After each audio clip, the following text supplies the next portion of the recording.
Hello friends, என்னுடைய subscribers எல்லாருமே நல்லா ஆரோக்கியமாக ஆனந்தமாக இருக்கணும்னு நான் ஆண்டவர்கிட்ட வேண்டிக்கிறேன். ஃப்ரெண்ட்ஸ், இன்றைக்கு எங்கள் வீட்டில் டின்னர் என்னென்னா சிறுதானிய தோசை அண்ட் முட்டை தொக்கு பண்ணிவிட்டு முட்டையை தக்காளி சட்னிலேயே கொஞ்சம் தூளாக பண்ணிவிட்டு அதுக்கப்புறம் தக்காளி சட்னியும் இருக்குது. தக்காளி சட்னின்னு கொஞ்சம் முட்டையை போட்டு தூளாக பண்ணியிருக்கோம். அது மட்டும் இல்லாமல்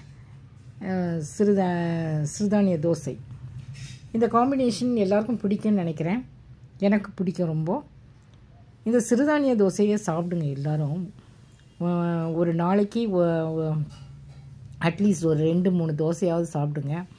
அப்படி இல்லைன்னா இட்லியாக செஞ்சு சாப்பிடுங்க, பொங்கலாக செஞ்சு சாப்பிடுங்க.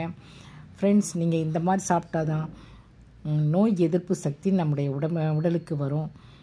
அது மட்டும் இல்லாமல் நோயின்றி வாழலாம். அதனால தான் சொல்கிறேன், சிறுதானியத்தை ப்ரிஃபர் பண்ணுங்க எல்லோரும். பாருங்கள், சிறுதானிய தோசை, முட்டை தூளாக போட்டது, தக்காளி சட்னி. ஸோ இதுதான் இன்றைக்கி நைட்டு டின்னர். Thank you friends. இந்த காம்பினேஷன் உங்களுக்கு பிடிச்சதுன்னா, சிறுதானிய தோசை, முட்டை தூளாக போட்டது, சட்னி, தக்காளி சட்னி இதெல்லாம் பிடிச்சதுன்னா நீங்கள் லைக் பண்ணுங்கள், ஷேர் பண்ணுங்கள் அண்ட் சப்ஸ்கிரைப் பண்ணுங்கள் ப்ளீஸ். தேங்க்யூ.